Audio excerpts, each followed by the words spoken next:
ఓం శ్రీ సాయిబాబా జీవిత చరిత్రము 3వ అధ్యాయము. సాయిబాబా అనుమతియు వాగ్దానము, భక్తుల కొరకు నిర్ణయించిన పని, బాబా కథలు, వారి ప్రేమ, సముద్ర మధ్యమున దీపస్తంభములు, రోహిల్లా కథ, వారి మృదు మధురమైనట్టియు అమృత తుల్యమైనట్టియు పలుకులు. సాయిబాబా యొక్క అనుమతియు వాగ్దానము.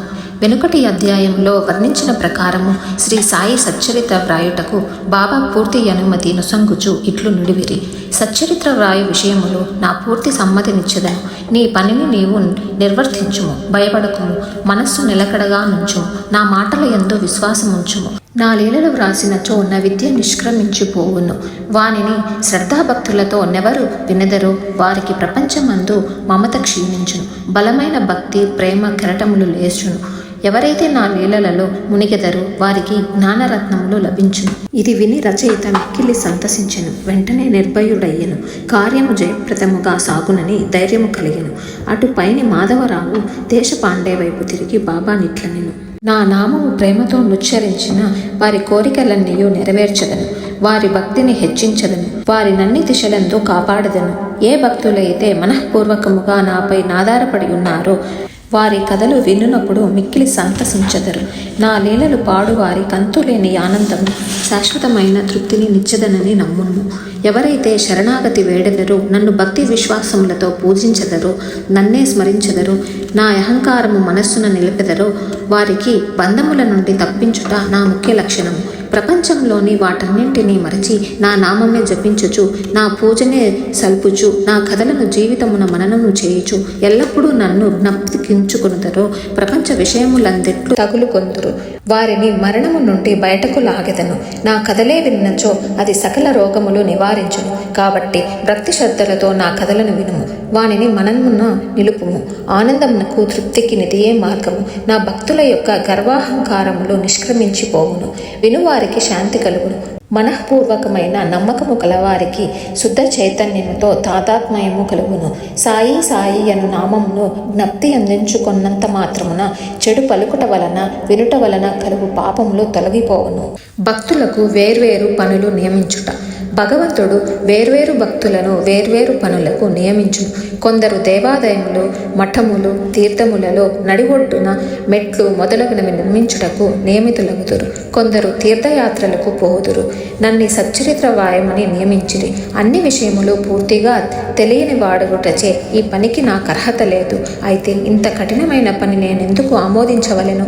సాయిబాబా జీవిత చరిత్రను వర్ణించగల వారెవ్వరు?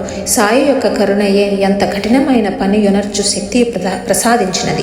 నేను చేత కలము పట్టుకొనగానే సాయిబాబా నా అహంకారమును పెరిగివేసి వారి కథలను వారే వ్రాసుకొనిరి. కనుక ఈ కథలను వ్రాసిన గౌరవము సాయిబాబాకే చెందును గాని నాకు కాదు. బ్రాహ్మణుడైన పుట్టినప్పటికీ శృతి స్మృతి యను 2 కళ్ళు లేకుండాటచే సాయి సచ్చరిత్రను వ్రాయలేకుంటిని. కానీ భగవంతుని అనుగ్రహము మూగవారిని మాట్లాడునట్టు చేయును, కుంటివాణిని పర్వతములు దాటునట్లు చేయును. చానుసారము పనులు నెరవేర్చుకున్నటలో ఆ భగవంతునికే ఈ చాతుర్యము కలదు. హార్మోనియంనకు గాని వేణువునకు గాని ధ్వనులు ఎట్లు వచ్చినవో తెలియదు. అది వాయించువానికే తెలియను. చంద్రకాంతము ద్రవించుట, సముద్రం ఉప్పొంగుట వాని వల్ల జరగదు, కానీ చంద్రోదయము వల్ల జరుగును. బాబా కథలు దీపస్తంభములు. సముద్ర మధ్యమందు దీపస్తంభములుండును. పడవలపై పోవువారు ఆ వెలుతురు వల్ల రాళ్ళు రప్పల వల్ల కలుగు హానులకు తప్పించుకుని సురక్షితముగా పోవుదురు. ప్రపంచమును మహాసముద్రంలో బాబా కథలను దీపములు దారి చూపును. అవి అమృతము కంటే తీయగా నుండి ప్రపంచయాత్ర చేయు మార్గమును సులభముగను సుగమముగను చేయును. యోగీశ్వరుల కథలు పవిత్రములు. అవి మన చెవుల ద్వారా హృదయమందు ప్రవేశించినప్పుడు శరీర స్పృహయను, అహంకారమును, ద్వంద్వ భావములను నిష్క్రమించును. అవి మన మనస్సు యందు నిల్వ చేసినచో సందేహములు పటాపంచలైపోవును. శరీర గర్వము మాయమైపోయి కావలసినంత జ్ఞానము నిల్వ చేయబడును. శ్రీ సాయిబాబా కీర్తి వర్ణనలు ప్రేమతో పాడిన గాని వినిన గాని భక్తుని పాపములు పటాపంచలవును. కాబట్టి ఇవే మోక్షమునకు సులభ మార్గము. కృతయుగములో సమధమములు అనగా నిశ్చయ మనస్సు శరీరము, త్రేతాయుగములో యాగము, ద్వాపర యుగములో పూజ, కలియుగములో భగవన్మహిమలను నామములను పాడుట మోక్ష మార్గములు. 4 వర్ణముల వారు ఈ చివరి సాధనమును అవలంబించవచ్చును. తక్కిన సాధనములు అనగా యోగము, యాగము, ధ్యానము, ధారణము అవలంబించుట కష్టతరము. కానీ భగవంతుని కీర్తిని మహిమలను పాడుట అతి సులభము. మన మనస్సును మాత్రము అటువైపు త్రిప్పవలను. భగవద్కథలను వినుట వలన పాడుట వలన మనకు శరీరమందు గల అభిమానము పోవును. అది భక్తులను నిర్మోహములుగా చేసి తుదకు ఆత్మ సాక్షాత్కారము పొందునట్లు చేయును. ఈ కారణము చేతనే సాయిబాబా నాకు సహాయపడి నాచే ఈ సచ్చరితామృతమును వ్రాయించను. భక్తులు దానిని సులభముగా చదవగలరు, వినగలరు. చదువునప్పుడు వినునప్పుడు బాబాను ధ్యానించవచ్చును. వారి స్వరూపమును మనస్సునందు మననము చేసుకొనవచ్చును. ఈ ప్రకారముగా గురువు నందు తదుపరి భగవంతుని యందు భక్తి కలుగును. తుదకు ప్రపంచమందు విరక్తి పొంది ఆత్మ సాక్షాత్కారము సంపాదించగలుగుతుము. సచ్చరితామృతమును వ్రాయుట, తయారు చేయుట బాబా యొక్క కటాక్షము చేతనే సిద్ధించినవి. నేను నిమిత్ర మాత్రుడగనే ఇంటిని. సాయిబాబా యొక్క మాతృప్రేమ. ఆవు తన దూడనెట్లు ప్రేమించునో ఎందరికీ తెలిసిన విషయమే. అని పొదుగెల్లప్పుడూ నిండియే ఉండును. దూడకు కావలసినప్పుడల్లా కుడిచినచో పాలు ధారగా కారును. అలాగుననే బిడ్డకు ఎప్పుడు పాలు కావలనో తల్లి గ్రహించి సకాలమందు పాలిచ్చును. బిడ్డకు గుడ్డలు తొడగుట ఎందును, అలంకరించుట ఎందును తల్లి తగిన శ్రద్ధ తీసుకుని సరిగ్గా చేయును. బిడ్డకు ఈ విషయమేమియో తెలియదు కానీ తల్లి తన బిడ్డలు దుస్తులు ధరించి అలంకరించబడుట చూసి యమితానందమును పొందును. తల్లి ప్రేమకు సరిపోల్చదగినదేదియూ లేదు. అది అసామాన్యము. సద్గురువులు కూడా నీ మాతృప్రేమ వారి శిష్యుల యందు చూపుతారు. సాయిబాబాకు కూడా నా ఎందట్టి ప్రేమయుండును.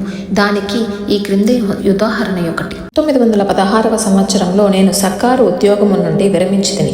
నాకియ్య నిశ్చయించిన పింఛను కుటుంబమును గౌరవముగా సాకుటకు చాలదు.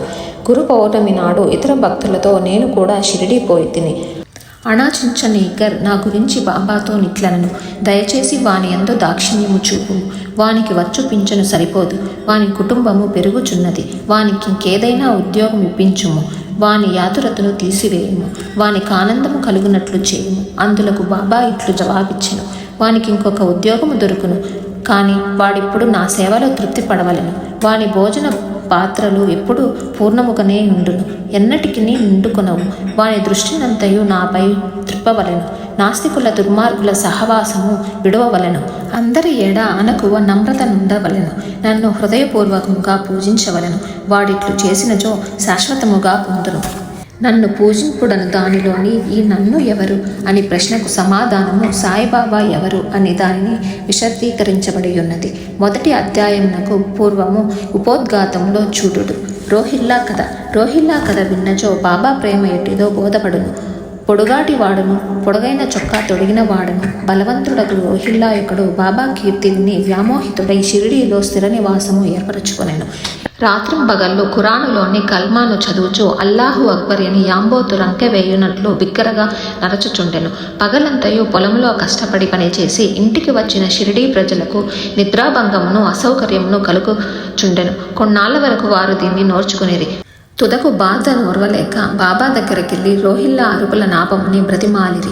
బాబా వారి ఫిర్యాదును వినకపోయుటయే కాక వారిపై కోపించి వారి పనులు వారు చూచుకొనవలసిందిగా కానీ రోహిల్లా జోలికి పోవద్దని మందలించెను. రోహిల్లాకు ఒక దౌర్భాగ్యపు భార్య గలదనియు, ఆమె గయ్యాలి అనియు, ఆమె వచ్చి రోహిల్లాని తనను బాధపెట్టుననియు బాబా చెప్పాను. నిజముగా రోహిల్లాకు భార్యయే లేదు. భార్య అనగా దుర్బుద్ధి అని బాబా అభిప్రాయం. బాబాకు అన్నింటికంటే దైవ ప్రార్థనలతో మికుటమగు ప్రేమ. అందుచే రోహిల్లా తరపున వాదించి ఊరిలోని వారి నోపికతో నోడ్చుకొని బాధను సహించవలసిందనియు నది త్వరలో తగ్గుననియు బాబా బుద్ధి చెప్పాను. బాబా యొక్క అమృత తుల్య మగు పలుకులు. ఒకనాడు మధ్యాహ్న హారతి అయిన పిమ్మట భక్తులందరూ తమ తమ బసలకు పోవచుంటిరి. అప్పుడు బాబా ఈ క్రింది చక్కని ఉపదేశం ఇచ్చెను. మీరెక్కడ ఉన్నప్పటికీ నేమి చేసినప్పటికీ నాకు తెలియనని బాగుగా జ్ఞాపకముంచుకొనుడు. నేనందరి హృదయముల పాలించువాడును, అందరి హృదయములలో నివసించువాడును. ప్రపంచమందు గల చరాచర జీవకోటి నావరించియున్నను ఈ జగత్తును నడిపించువాడను, సూత్రధారిని నేనే జగన్మాతను. త్రిగుణముల సామరస్యమును నేనే, ఇంద్రియ చాలకుడను నేనే, సృష్టి స్థితి లయకారకుడను నేనే. ఎవరైతే తమ దృష్టిని నాపై త్రిప్పెదరో వారిని మాయ శిక్షించదు. పురుగులు, చీమలు, దృశ్యమాన చరాచర జీవకోటి అంతయు నా శరీరమే, నా రూపమే. ఈ చక్కని అమూల్యమైన మాటలు విని వెంటనే నా మనస్సులో నెవరి సేవ చేయక గురుసేవయే చేయుటకు నిశ్చయించింది. కానీ అనాచించనీకరు ప్రశ్నకు బాబా చెప్పిన సమాధానము నా మనస్సునందుండెను. అది జరుగునా లేదా అని సందేహము కలుగుచుండెను.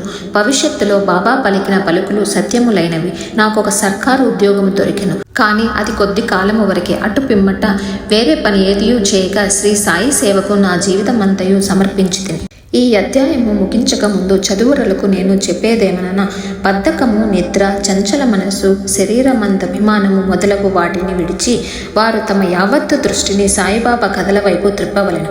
వారి ప్రేమ సహజముగా నుండవలెను. వారు భక్తి యొక్క రహస్యమును తెలుసుకొందురుగాక. ఇతర మార్గమును అవలంబించి అనవసరముగా నలసిపోవద్దు. అందరూ ఒక మార్గమును త్రొక్కుదురుగాక, అనగా శ్రీ సాయి కథలను వినుదురుగాక. ఇది వారి అజ్ఞానమును నశింపజేయును, మోక్షమును సంపాదించి పెట్టును. లోబి ఎక్కడనున్నప్పటికీ వాని మనసు తాను పాతిపెట్టిన సొత్తునందే ఇట్లుండును. బాబాను కూడా నెల్లవారు తమ హృదయముల యందు స్థాపించుకొనుదురుగాక. ఓం నమో శ్రీ సాయినాథాయ. శాంతిః శాంతిః శాంతిః. 3వ అధ్యాయము సంపూర్ణము.